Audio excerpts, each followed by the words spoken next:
Hello everyone, here we want to talk about this software that can be used for managing the orders and the production of the products as well as their inventory as well. So we have the product inventory as well.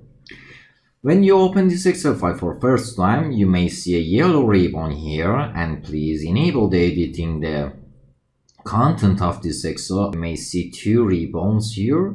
One is editing for the content of this Excel and one is enabling the macros of this Excel. So when you open this Excel file, you will see multiple sheets here. The first one is the sheets that you can data entry there.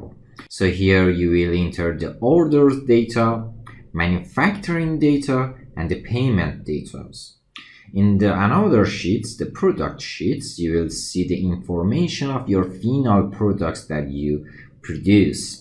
So these are the products name, the product description, the product category, their price per unit, how much you have in your stock so you can manage your stock level, how much is pending to produce so you can see how much you need to produce right now, and what is the reproduction point. So whenever the stock level reaches to this point, you may need to produce more of this product.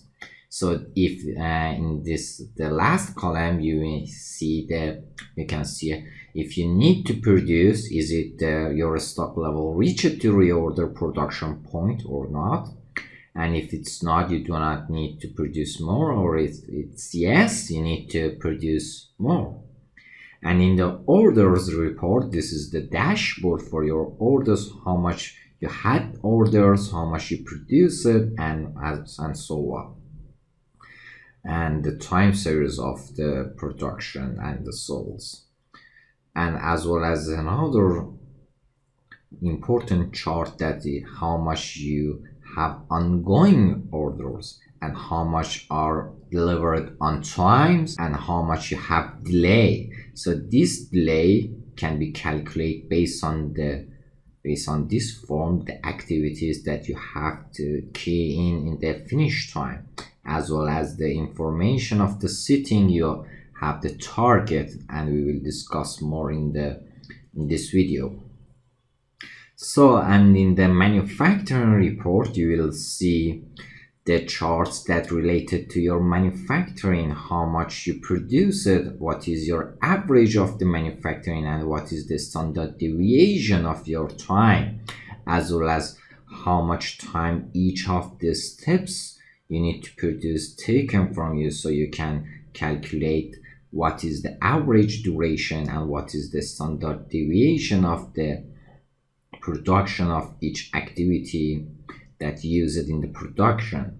And you can find what is your bottleneck activity. For example, here oven to the packing needs 12 hours, and that means that this is your bottleneck in your process.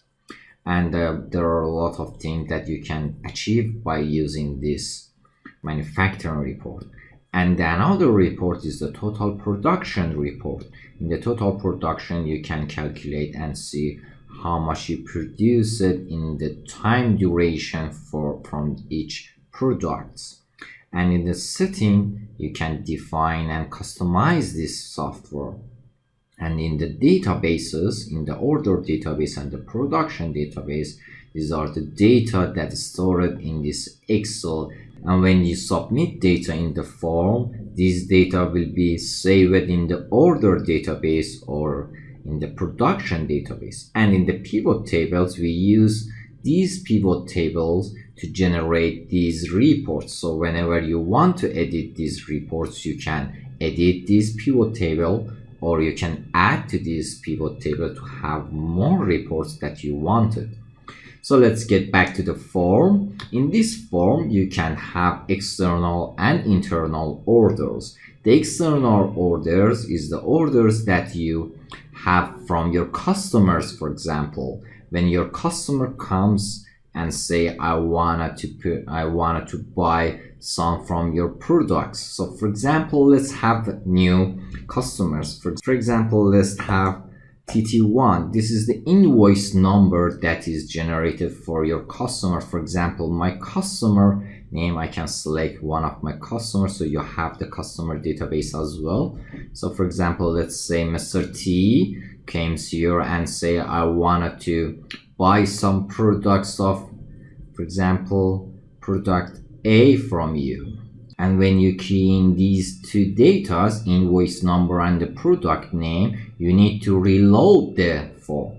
So when you reload the form, if this is the new invoice, these data will be emptied, and you can now key in the empty cells. For example, click and select Mr. T, and how much you have right now is from the product AA is 2,900. So your current balance in your inventory is 2,900, and Mr. T want to purchase 3,000 from you. So you can key in how much is the tax. For example, I need to add 100 tax to this purchase, and how much is this account. So for example, Mr. T is my good customer and I wanna give him 10% this account to this customer. So the net price is 45,000 and the final payment is $40,600, for example. And then I need to say what is the time that this purchase is placed. So the order date is now, which is read it from your Windows, or you can key in the customized date. So if you're daily using this Excel, you can choose now. And now, for example, you have 2,900 in your current balance, in your inventory. So you can choose to have some from your balance as well as to produce some and give it 100 production. So I need to produce 100 quantity for this product.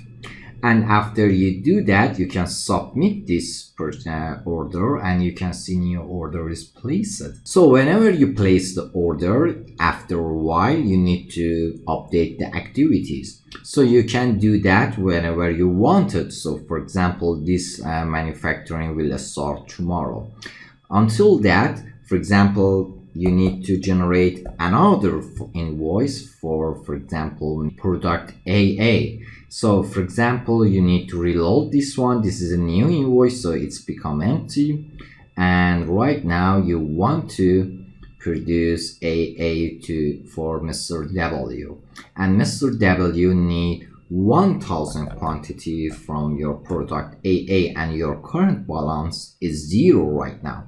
So you will add tax on this account and you need to choose produce this amount and then submit this one as well. And for example, for another product, let's say TT3, the customer comes and want to have 1,000 for product name B. And in your manufacturing process, you will gather all the orders of the product BB and then give it as a batch to the manufacturing unit to say, for example, I need 10,000 quantity to be produced. So right now, when you have batch production, for example, right now you need to produce 10,000 for quantity B, but this is the batch production and I want to have that from stock. So after the 10,000 is produced, I will fulfill this quantity. So right now the current balance is 0 and then I want to have batch production. So I choose from stock and then I submit this button. So right now the current balance is minus 1,000. And for example, there is another customer came here and wanted the product, for example, B. Let's reload that. And this is the Mr. for example, C. And Mr. C want 2,000 from this product. And you need to place that from the stock because you have the batch production. So right now, the current balance is minus 3,000 for the product B, and tomorrow you want to tell your manufacturing unit to produce the product B. How much this unit need to produce? You need to go to the product sheets, and then in the B product you can see there is minus 3,000 in stock. So there is already 2,000 pending to produce. This is for previous production. This is for my test, and right now you need minus 3,000 to be produced. And for product A, which is the 1-by-1 production, there is 0 in your stock, and you need 3,810 units to be produced. So for example, for product B, I want to have batch production. So I can select internal. You can see production ID is Pro 1, and this is for your stock, because you do not know what is your which customer is this production for. You can change for stock or all the customers in the setting. I will tell you how you can do that in the future in the minutes. So for example, Pro 1, at first you need to reload that. So this is new item, and you need to then select for stock. So you need to produce 3,000 quantity. You can see current balance is minus 3,000, so you need 3,000 to be produced, and then check the produce. So the order date need to be updated, and then submit this one. You can see new order is placed, and if you go to the products, you can see minus 3,000 is in stock, and 5,000 is need to be produced. 2,000 is for previous production, and 3,000 is new production. And also for the another product, for example, product C, I want to have some in my stock. Right now, currently, I have 100 in my stock, and I want to have more in my stock. So I need to have invoice. I need to have production ID for this one. I choose internal to produce some for my stock. I will reload that first, and then I choose customer.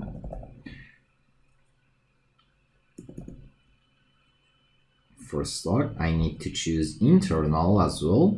So I want to have 10,000 of product C to be in my inventory. So I need to produce that to be, for example, 9,900. So by producing 9,900 and summing up with the current balance, I will have 10,000 items from product C. So I can submit that too. So after you submit your orders, you can update the activities. So for example, right now, for the orders I submitted, I can see them in the order database. So right now, I add these orders to my order database, and these are ongoing orders right now. So for example, for the TT1 and for the product AA, I want to update the activities of this production. So this is for my customer master T, and the first activity is ended at the day 50, and the time, for example, 10 a.m. and how much I produced it. I ordered 100, so I produced it, for example, 100. If you produce more than this one, the additional production will be added to your inventory. So for example, you can have, for example, 200 produced quantity, but an additional produced will be added to your inventory, not fulfill this order. So what is your shift of production? For example, this is on day, and what is your remark and additional note? You can add some notes here and then submit this one. So when you submit the first activity, it says that first activity is submitted, and you need to step forward this activity. So for example, supply to making will be ended at the 12 o'clock, and then submit that. And for example, I will now want to update another order, for example TT2. What was the TT2? Let's see it in the order. TT2 for product A. So I need to reload that. I can see the activities get back to the process because nothing is sorted. I need to select the first activity, update the day and the time, for example 11 a.m. and how much is produced is 1000, and the shift is the day, and so we need to submit that. And you need to update these activities for all your orders, all your external or internal orders which need to be produced. If you fulfill some external orders from your stock, you do not need to update these activities, but for the production you need to update these activities. So let's go to one of our internal orders first. Let's see what was my order. Pro 1 BB. I write the Pro 1 and BB, and then I reload that. I can see it's get back to the process. I wanna update that, the day 50, and how much is produced? 3000, and the shift is, for example, day, and this is, for example, 12, and this is, for example, 12, and then I submit that. Let's go and say that I key in all the activities of this place to see how it's go. Something you need to remember that this activity is defined as the end activity in my activities in the setting. So if you go to the setting, you can see my process and the activity is written here, and you need to define which of these are the start activity, which are the middle, and which are the end activity. The start and the end activity are most important one. So based on this end activity, I can say when your process is ended and when I can calculate the end time, and I can say if it's taken more than the target days, or it's taken less than the target days, and I can say that if we have delay or not. So the definition of the process and defining which one is the end activity is the most important one.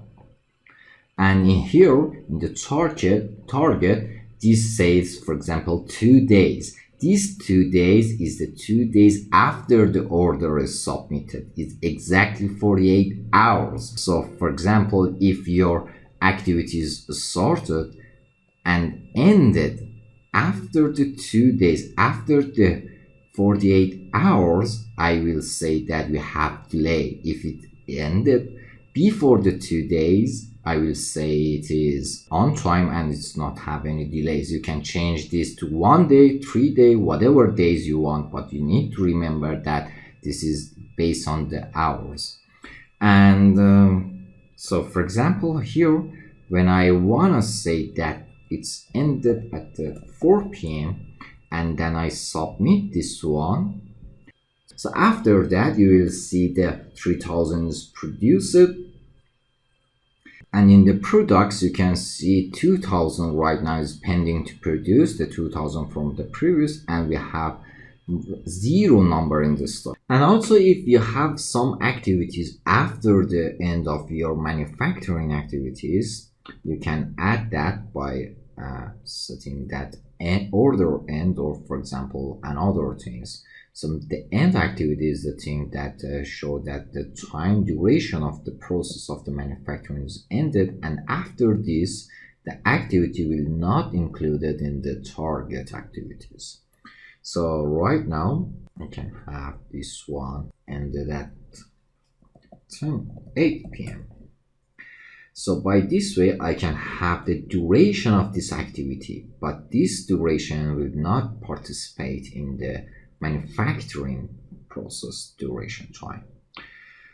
So after that, you can see the orders report. You have to first update the report, so the report be updated, and then you can filter this based on the time, based on the month, year, quarters, day, whatever you wanted, and choose the date. Or you can have the weekly reports, or the based on each products. You can filter that based on each products as well, and you can see your reports. And in the manufacturing report as well, if you go to the manufacturing reports, you can update that first, update all the reports you want to have, and then filter that based on the time or the week or the products. And in the manufacturing report, you can see the average time and the standard deviation of the times for your process, manufacturing process. And also in the detailed section, you can filter based on the products as well, or time or the week.